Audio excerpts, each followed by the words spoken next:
Mindset 1. Self-awareness. Self-awareness is the conscious knowledge of one's own character, feelings, motives, and desires. It's how you view yourself from a third party's perspective.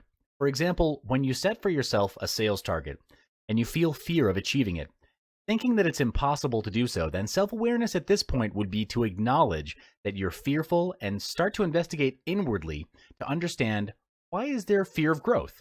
Does it stem from feelings of unworthiness or something even deeper?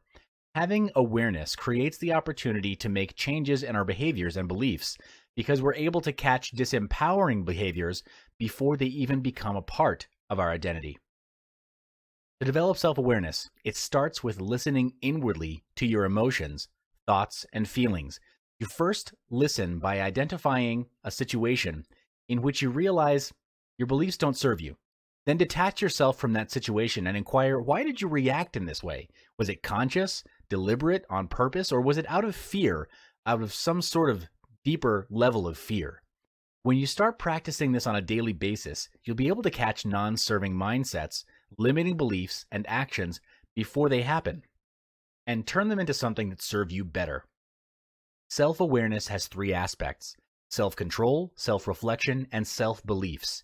You need to gain mastery over each aspect as a foundation to a bigger mindset. The first aspect is self-control. It's the ability to control oneself in terms of our emotions, our desires, and how we react to other people's behavior, especially in difficult and heated situations. The ability to exert self-control is called willpower. Heard of the quote, "If there's a will, there's a way"? When your willpower is strong, you'll be able to bring your team and company to a higher level and find a way out of challenges and adversities. Next is self-reflection, which is important for self-improvement.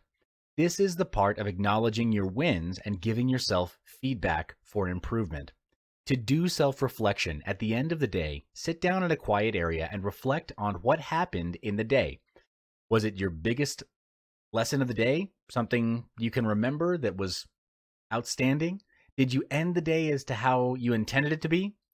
Were your daily goals achieved? If not, why do you think it was not achieved? What you can then actively do to prepare for tomorrow and make things better is think. What can you actively do to prepare for tomorrow and make things better? Throughout this process, write your thoughts and suggestions on a piece of paper and have them as your personal or company goals.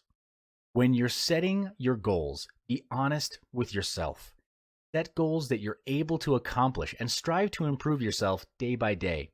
This also translates into your company goals. The third aspect of self-awareness is self-belief.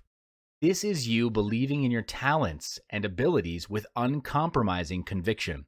This is very important because if you don't believe in yourself and don't believe that you're worthy of success, you'll be trapped in a self-fulfilling loop of self-sabotage. Here's a true story, and you've probably heard about this before, but lottery winners go broke within less than a year of collecting their winnings. If you do a web search on lottery winners who went broke, you'll see an extensive list. But why is that? It's because they weren't prepared to receive such a huge lump sum in one go. How big your business grows is proportionate to how big your mindset is. In order for your mindset to grow big, you must first discard your limiting beliefs.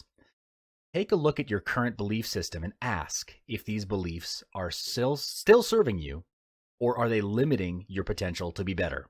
Discard any beliefs that do not serve or hold you back and install new beliefs that push you forward.